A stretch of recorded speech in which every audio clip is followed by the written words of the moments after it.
네, 돈 되는 뉴스 시작하겠습니다. 1월 25일 매일경제신문에는 어떤 기사들이 있었을까요? 저희 기사 함께 살펴보면서 투자 의견까지 좀 체크해 보도록 하겠습니다. 자, 먼저 헤드라인으로 첫 번째 기사부터 보겠습니다. 수소 사업에 50조 원 이상을 투입하겠다는 투자 계획을 세운 기업들이 최근 당혹감을 감추지 못하고 있습니다. 새해 개선될 수소 발전 입찰 시장이 소규모로 설계될 가능성이 있다는 소식이 들려오면서 그간의 노력이 물거품이 될 것이란 우려입니다.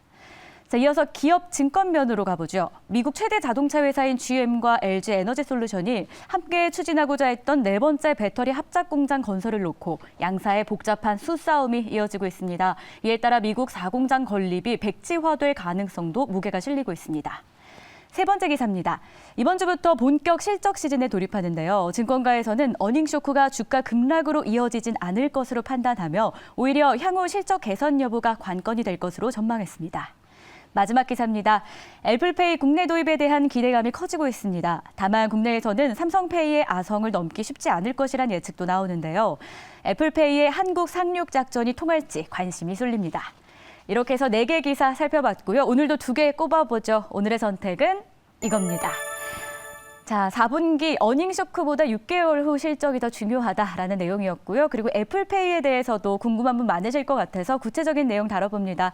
오늘은 손석우 경제평론가 모셨습니다. 안녕하세요. 네, 안녕하세요. 반갑습니다. 네. 자, 첫 번째 기사부터 좀 체크를 해보죠. 국내 상장사들이 설 연휴 이후 본격적으로 오늘부터예요. 실적 시즌이 이제 시작이 되는데 네. 어떤 기업들이 대표적으로 좀 실적 발표를 앞두고 있는지 네. 좀 큼직한 기업부터 소개해 주시죠. 예, 일단 오늘은 삼성전기, LG 이노텍 이렇게 전자 부품 주가 실적을 발표하고요. 내일은 이제 자동차 업종 대장주 현대차가 실적을 발표합니다. 자, 그리고 이어서 27일에는 LG 에너지 솔루션, 또 기아, 포스코케미칼, 에코프로비엠 등이 실적을 발표합니다. 다음 주에는 삼성전자가 확정 실적을 발표하고요. 또 그동안 조정을 크게 받았던 플랫폼 기업들이라든지 SK그룹 계열사들도 실적 발표를 예고하고 있습니다. 먼저 2월 첫날에 많은 분들이 주목하실 것 같은데 SK하이닉스가 실적을 내놓고요. SK바이오사이언스, SKIET 등이 실적을 내놓습니다. 자, 더 멀리 가보면 3일에는 네이버, 10일에는 카카오가 실적을 발표할 예정입니다. 네. 자, 그렇다면 증시 비중이 큰 전자 그리고 2차 전지 관련해서 실적 발표가 나오게 되면 말 그대로 증시의 비중이 크다 보니까 앞으로 이 증시의 방향성을 어느 정도 추정할 수 있지 않을까 뭐 이런 말들도 나오고 있습니다. 네. 다만 지난해 4분기 실적이 1년 전과 비교했을 때는 전반적으로 좋지 않을 것이란 전망이더라고요. 이 예상이 지배적인데 그렇게 되는 건가요? 지금 기사에서도? 네, 그렇죠. 전반적으로 나오는 실적 컨센서스들이 시간이 갈수록 계속해서 하향 조정되고 있는 움직임이 나타나고 있지 않습니까? 2월 첫날 실적 발표한 SK하이닉스를 예로 들어보면 4분기 영업이익 현재 1조 460억 원 정도 적자 예상되고 있습니다. 1조 원대 적자. 해당 매출액도요. 30%대가 급감한 8조 원대가 예상이 되고 있습니다. 또 최근에 4분기 유가증권시장 상장사 예상 영업이익 전체를 추정을 해보니까 39조 7천억 원으로 기존 컨센서스 대비 5.1% 하향 조정됐다라는 추정치도 발표된 바 있고요. 이에 따라서 올해 실적 전망치도 줄줄이 하향되고 있는데요. 대표 업종인데 삼성전자 같은 경우는 연간 영업이익 작년보다 50% 가까이 감소한 22조 원대에 그칠 것이다. 이런 추정치도 나오고 있습니다.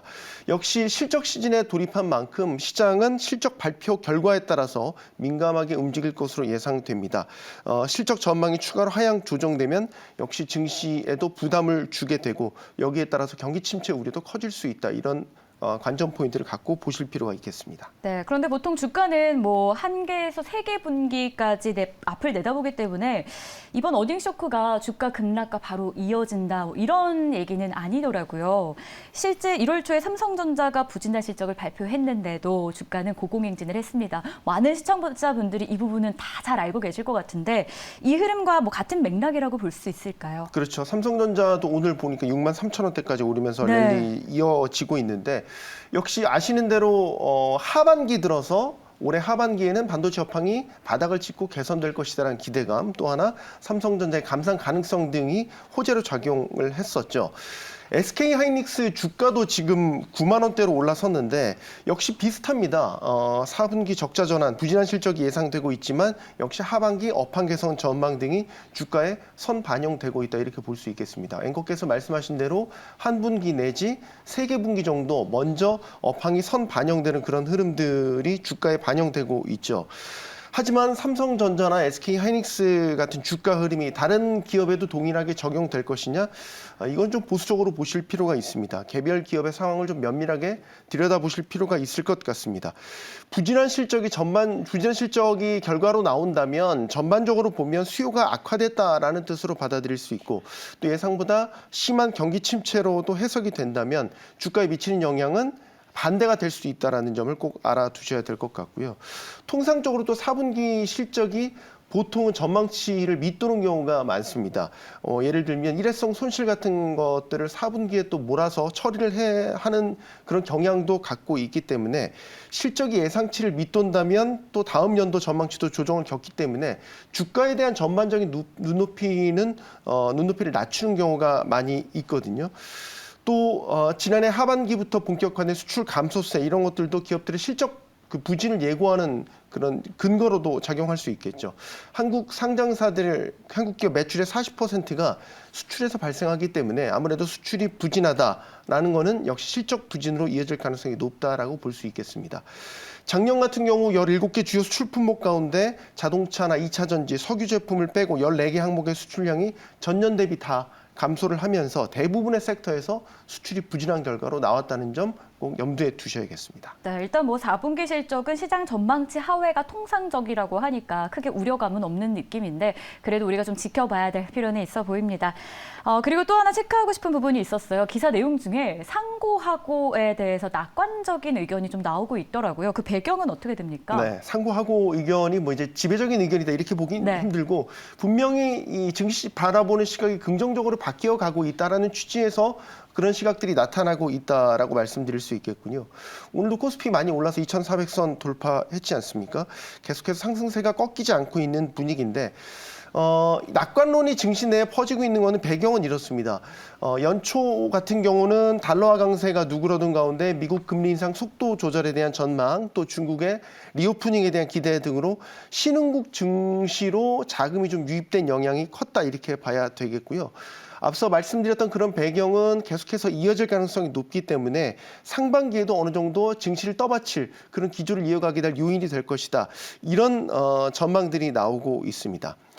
또 미국 증시가 최근에 우리 증시와는 디커플링되는 현상이 나타나고는 있지만 미국 증시에서 최근에 기술주에 대한 시각이 긍정적으로 바뀌고 있다는 점을 좀 염두에 두실 필요가 있을 것 같습니다.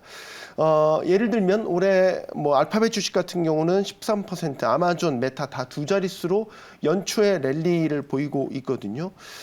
어닝 시즌에 돌입을 하면서 투자자들이 기술주에 대한 랠리 테스트를 시작했다라는 평가도 나오고 있습니다. 오늘 같은 경우 빅테크 기업 중에서 마이크로소프트가 실적을 내놨었는데요. 이전에 넷플릭스도 시장 예상치를 상회하는 실적이 나왔고 오늘 같은 경우도 마이크로소프트가 시장 예상치를 웃도는 순이익을 발표를 했죠. 기술주에 대한 전반적인 시각이 긍정적으로 바뀌고 있다라는 것을 우리 증시로도 돌이켜 본다면 전반적으로 우리 지금 실적은 나쁘지만 앞으로 업황이 개선될 것이라든지 경기 침체가 생각보다 크지 않을 것이다. 따라서 여기에 대한 너무 지나친 걱정은 할 필요 없다. 이런 업종들에 대해서는 좀 시각을 긍정적으로 갖는 그런 관전 포인트를 가지실 필요가 있겠습니다. 네, 긍정적으로 시각을 가질 수 있는 기술주, 아무래도 뉴욕 증시에서도 기술주의 강세가 두드러지고 있는 상황이었죠. 그런 훈풍이 우리 시장에도 계속 이어지면 참 좋겠다 그런 생각이 듭니다. 자, 이어서는 저희가 두 번째 기사도 한번 체크를 좀 해봐야 될 것 같습니다. 온다, 계속 온다는데 언제 오는 걸까요? 애플페이 국내 도입에 대한 기대감이 조금씩 커지고 있습니다. 그런데 시장 조사업체에 따르면 애플페이가 도입되더라도 국내 스마트폰 시장에 미칠 영향력은 매우 작을 것이다. 그런 전망이 나왔습니다.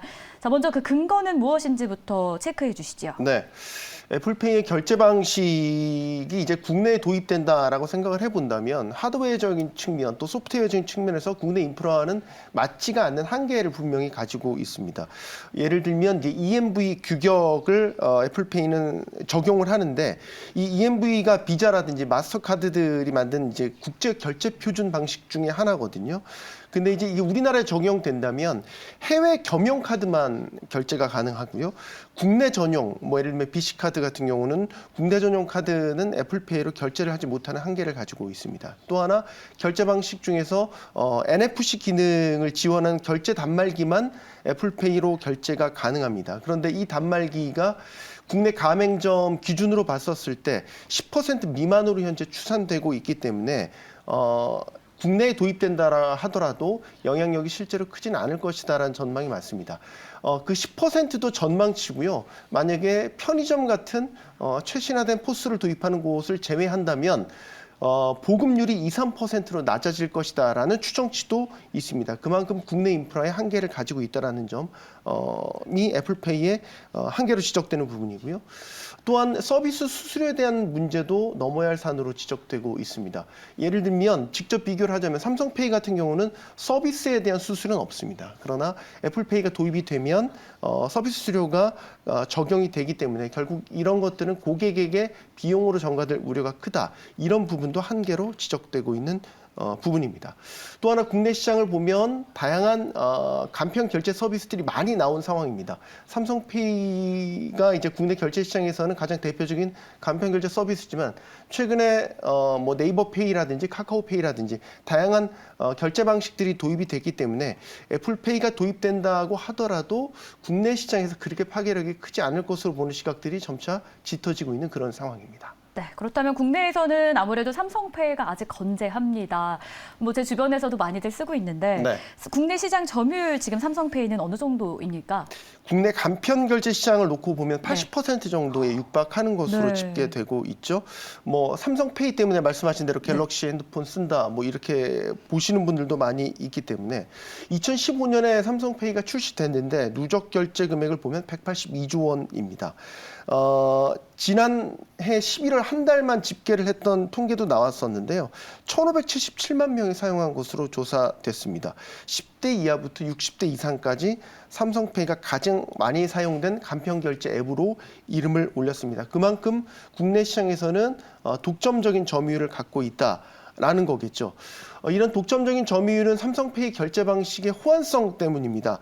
NFC도 제공하지만 마그네틱 보안 정수 MST 기술도 함께 지원을 하기 때문에 MST 단말기를 사용하는 MST 그 결제기를 사용하는 모든 상점에서 사용할 수 있다라는 장점을 갖고 있기 때문에 국내에서는 막강한 경쟁력을 차지하고 있지만 해외 시장에서는 사실 경쟁력이 많이 떨어지는 게 사실입니다. 애플페이 같은 경우 해외에서는 비자이에서 점유율 2위를 차지할 정도로 막강한 영향력을 갖고 있지만 삼성페이는 사실 순위를 매기기 어려울 정도로 미미한 존재감을 갖고 있거든요. 그렇기 때문에 애플페이가 국내 시장에 들어온다고 하더라도 삼성페이로서는 국내 시장만큼은 수성을 해야 되는 꼭 그 필요가 있고 그만큼 위기감을 갖고 있다 이렇게 볼 수 있겠습니다. 네, 우리 시장에서는 80% 비중을 차지할 정도로 시장 점유율이 굉장히 큰데요. 하지만 글로벌 시장으로 봤을 때는 아직 삼성전자의 삼성페이는 조금 미미하다라는 점도 확인을 할 수가 있었습니다. 다만 뭐 국내 애플페이가 들어온다면은 여러 가지 문제가 되는 부분들도 있어요. 뭐 단말기가 따로 또 필요하다라는 이야기도 있기 때문에 이런 부분도 조금 개선이 되어야 아마 시장에서 좀 선방해주지 않을까 이런 예상이 되는 상황이었습니다. 자, 이렇게 해서 오늘도 저희 돈 되는 뉴스 함께했습니다. 손석우 경제평론가였습니다. 고맙습니다. 고맙습니다.